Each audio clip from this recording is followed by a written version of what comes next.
Assalamualaikum warahmatullahi wabarakatuh. Kami dari kelompok 3 akan mempresentasikan tentang hasil dari diskusi kelompok kami mengenai jurnal yang berjudul A Scientometric Analysis of Knowledge Management Research and Practice Literature 2003 until 2015. Baik, sebelumnya izinkan kami memperkenalkan diri terlebih dahulu. Perkenalkan, nama saya Dian Nurasana dengan NIM 15011902333. Perkenalkan, saya Alodia Lasudi Putri dengan NIM 150 119 0340. Oke, perkenalkan, nama saya Sami Pujianti Amalia dengan NIM 150 119 4022. Perkenalkan, nama saya Dedi Saka Nuritono dengan NIM 150 119 0143. Baik, kita masuk ke materi presentasi. Yang pertama, yakni ada introduction.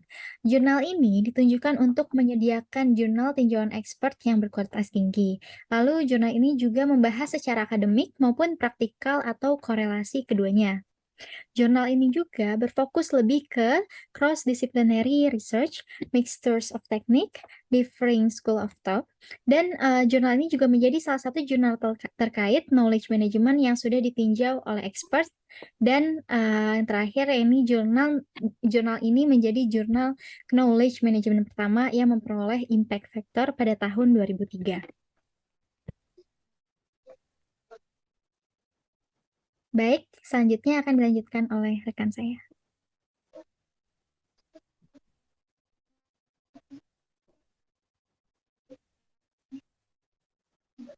Jadi untuk background and research question ini ada 10 question yang terbagi ke 3 bagian. Yang pertama itu productivity, lalu ada themes and methods, dan yang terakhir itu ada citation.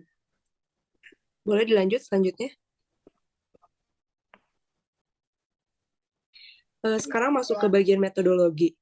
Jadi untuk yang pertama itu, pertama kali itu para researcher itu menentukan ada dari 506 artikel yang ada dari rentang periode 2003, yaitu saat kemunculan pertama kali artikel, sampai 2015.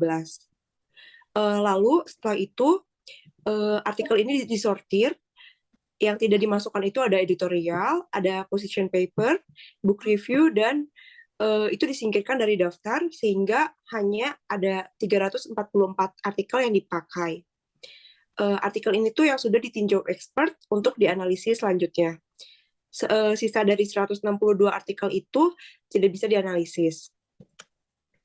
Lalu untuk karya sebelumnya, jadi kerangka kerja penelitian atau research framework ini disintesis berdasarkan karya-karya serupa sebelumnya.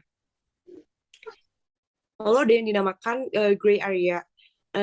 Jadi researcher ini menemukan gray area itu yaitu saat variabel yang mau diklasifikasikan bersifat subjektif atau bisa juga berbeda-beda tergantung perspektif orangnya.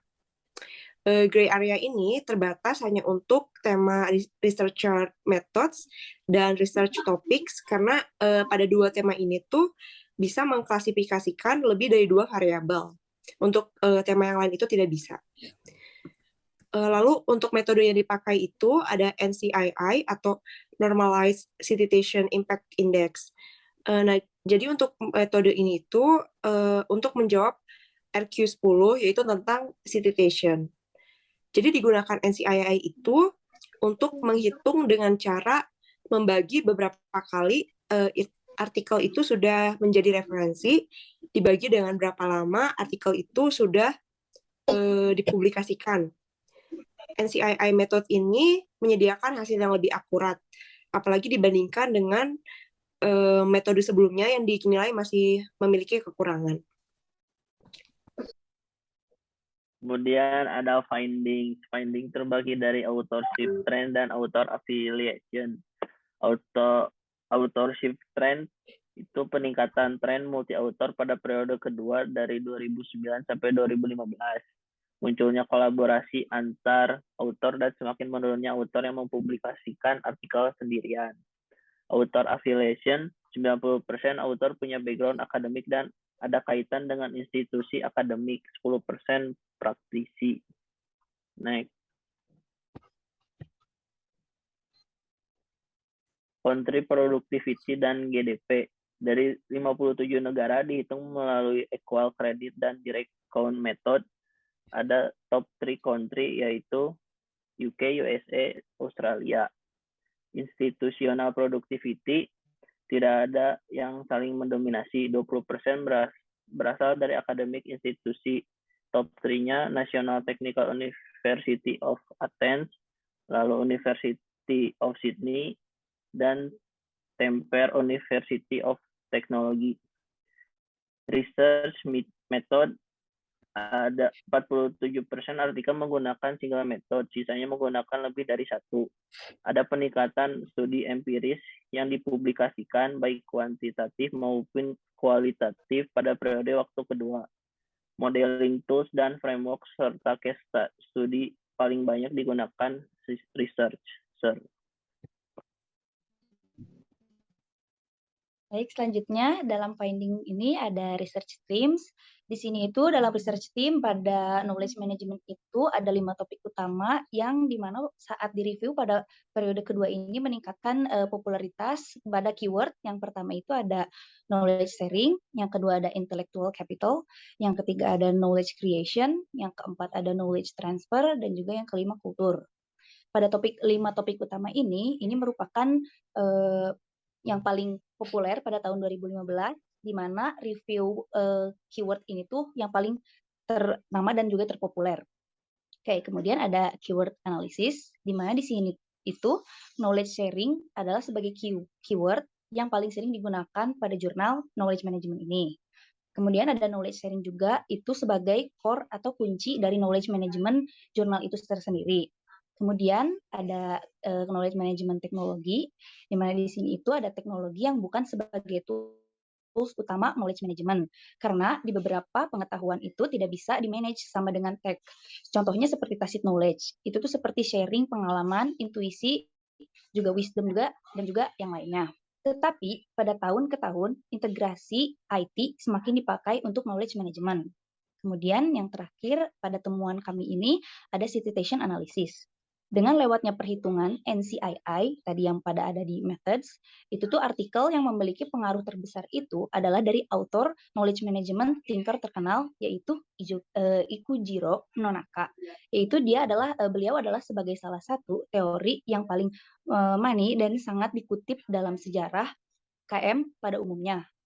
Yang itu di-cited sebanyak 21.360 kali. Oke, kemudian ada knowledge sharing juga, di mana pilihan utama para researcher dalam mencari jurnal knowledge management itu ada pada knowledge sharing dan juga ada pada knowledge sharing tech, di mana pilihan IT solution yang mendukung proses knowledge management ini. Kemudian, researcher ini mencari data yang masih di lingkup organisasinya. Hal ini dilakukan karena adanya kesulitan untuk mencari data di tempat yang baru. Kecuali memerlukan data lintas sektor, researcher ini akan mengumpulkan data dari sektor yang berbeda di satu yang sama. Oke, baik, yang terakhir ada implication dan juga conclusion-nya. Jadi, pada kesimpulannya ini, kami dapat menganalisis bahwa knowledge management ini mempunyai 2 challenge. Yang pertama itu adalah mencari key future trend atau masalah yang akan menimbulkan perubahan di masa yang mendatang. Kemudian, yang kedua ada melakukan penelitian yang bisa diterapkan langsung di dunia kerja, tidak hanya bersifat teoritis, tetapi bisa juga digunakan langsung dan berdampak positif terhadap bisnis. Baik, sekian dari kelompok kami. Mohon maaf bila ada kekurangan dalam penyampaian. Wassalamualaikum warahmatullahi wabarakatuh.